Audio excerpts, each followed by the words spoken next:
Hi guys.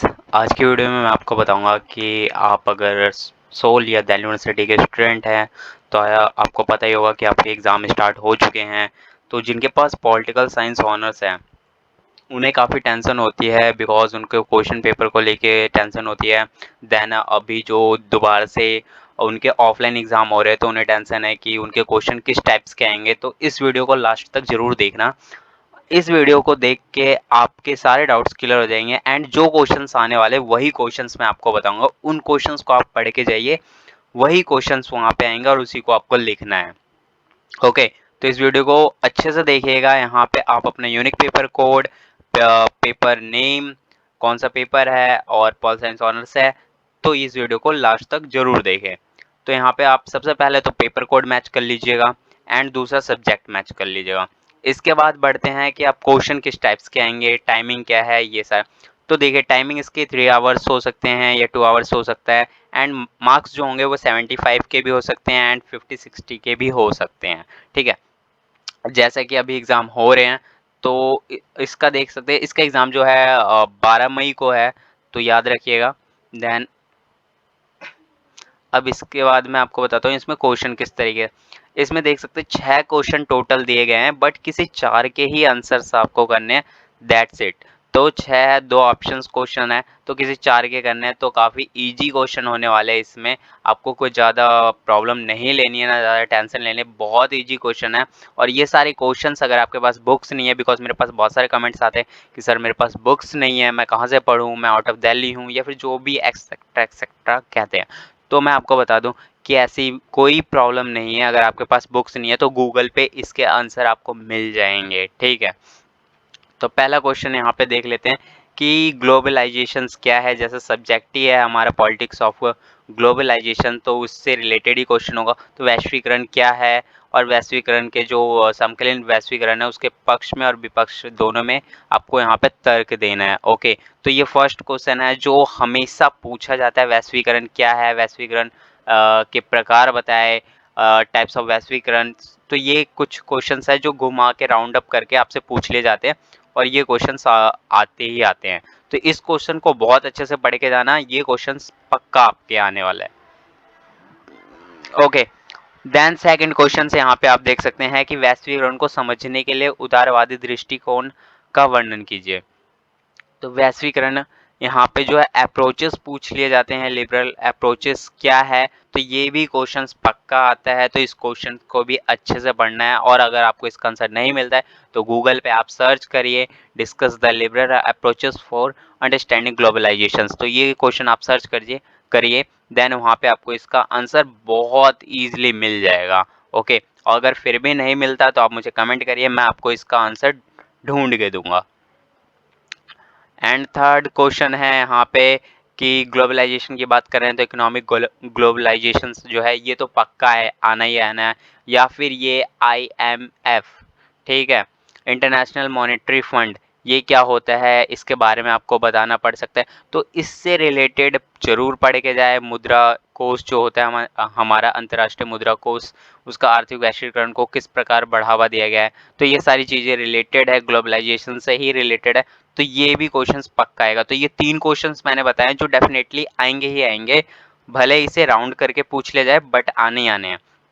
Fourth question है आपका वैश्वीकरण के सामाजिक एवं सांस्कृतिक आयामों का आलोचनात्मक विश्लेषण कीजिए। तो यहाँ पे मैं आपको बता दूं कि भले वैश्वीकरण ना आए, वैश्वीकरण के सामाजिक ना आए, बट वैश्वीकरण सांस्कृतिक आयामों का आलोचनात्मक विश्लेषण जरूर आएगा। तो इन दोनों में से एक क्वेश्चन पक्का आपका आ सकता है। जैसे जो ऑप्शंस क्वेश्चंस होते हैं मैं आपको दिखा देता हूँ नीचे, ये देख सकते हैं 8 क्वेश्चन दिए गए। ठीक है, तो 4 ही करने हैं पर 4 ऑप्शन दिए हैं। तो जैसे यहाँ पे ये ऑप्शंस क्वेश्चन है, तो इस तरीके से ऑप्शन क्वेश्चंस में ये पूछ सकता है। तो इसे भी आप इजीली जरूर पढ़ के जाए, ये भी आपका आ सकता है।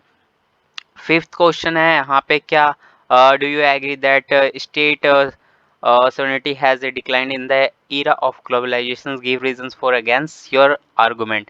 तो आपको इसमें वैश्वीकरण की संप्रभुता का प्रभाव जो है कम हुआ है, उसके ऊपर अपने तर्क देने हैं, और पक्ष में भी और विपक्ष में भी, तो इन दोनों के ऊपर देना है। तो ये क्वेश्चन जो है आपसे पूछा गया है, ये क्वेश्चंस जो आपने अगर नहीं पढ़ा है तो भी आप इसका आंसर कर सकते हैं कि आप क्या मानते हैं कि ये सही है या गलत है, या कम हुआ है तो कैसे कम हुआ है तो वो हमारे लिए सही है या फिर गलत है। तो इसका आंसर जो है, अगर आपने पॉलिटिकल साइंस पढ़ा है तो इसका आंसर आप खुद दे सकते हैं, ठीक है। इसके लिए आपको किसी बुक की हेल्प नहीं लेनी। अगर आप नॉर्मली कोई आर्टिकल भी पढ़ लेते हैं तो भी इसका आंसर आप कर सकते हैं। सिक्स्थ क्वेश्चन है, विकासशील देशों पर वैश्वीकरण का सकारात्मक और नकारात्मक दोनों तरह का प्रभाव बताएं। तो यहाँ पे ये क्वेश्चंस भी काफी इजी है और इसका भी आंसर आप बता सकते हैं कि जो विकासशील देश है, ठीक है, जो अभी डेवलपिंग कंट्रीज है, जो डेवलप कर रही है, तो उनका आपको बताना है पॉजिटिव एंड नेगेटिव वे दोनों बताना है कि इम्पैक्ट क्या पड़ रहा है। तो ये भी आप बिना पढ़े इसका आंसर दे सकते हैं। आप छोटे छोटे इसके बुलेट्स पॉइंट बना सकते हैं, उसके ऊपर आप दे सकते हैं। और जैसा कि मैं आपको बता रहा हूँ कि अगर वीडियो इस जो क्वेश्चंस मैं आपको बता रहा हूँ अगर इसके आंसर नहीं मिलते हैं तो आप मुझे कमेंट करें, ठीक है, मैं आपको इसके आंसर्स दूंगा, ठीक है। वहां से आप जाके इन सब के आंसर्स देख सकते हैं और रीड कर सकते हैं। तो ये जो मैं क्वेश्चंस बता रहा हूँ इस वीडियो में जितने भी क्वेश्चंस बता रहा हूँ, ये सारे क्वेश्चंस अगर आप पढ़ के जाते हैं तो आई होप सो कि आपको अलग से कोई क्वेश्चन नहीं पढ़ना पड़ेगा। यही सारे क्वेश्चंस आपसे पूछे जाने वाले हैं, ठीक है।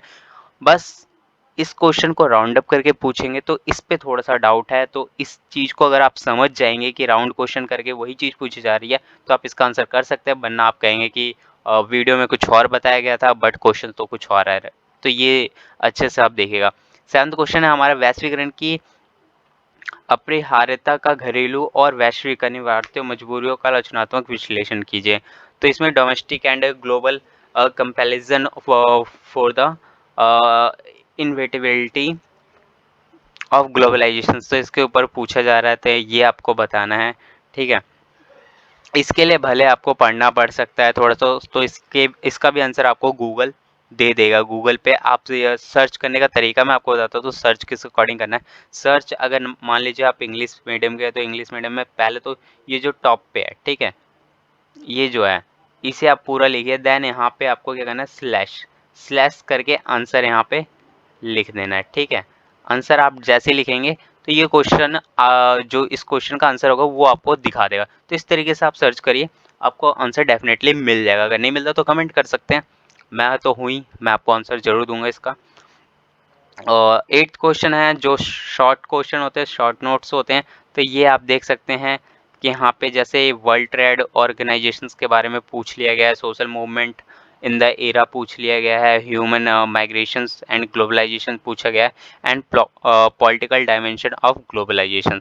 तो इस तरीके के हैं जो चार हैं, तो ये इन चार में से भी दो ही के ऊपर करना है। तो आई होप सो कि जैसे फर्स्ट है आपका WTO, तो वर्ल्ड ट्रेड ऑर्गेनाइजेशंस, तो ये अगर आप pol science sorry social science पढ़े हो अगर 12th तक, तो आई होप सो इसका आंसर आप दे सकते हो, बहुत इजीली दे सकते हो। वैश्वीकरण के दौर में सामाजिक आंदोलन, तो ये सिंपल सा है कि अगर आपने पॉलिटिकल साइंस 11th 12th में पढ़ी है तो इसका आंसर इन चारों में से दे सकते हो आप। मानव प्रवास और वैश्वीकरण, इसके लिए शायद थोड़ा पढ़ना पड़े, वरना आप first A B and D इसके आंसर आप आराम से दे सकते हो, ठीक है। बाकी नहीं तो फिर गूगल ही है, मैं आपको जैसा कह रहा हूँ कि गूगल पे आप सर्च कर सकते हैं। एंड सर्च करने का ट्रिक्स भी मैंने आपको बता दिया कि अगर हिंदी में तो हिंदी में ये लिखिए, देन यहाँ पे स्लैश डालिए और यहाँ पे आंसर लिख दीजिए।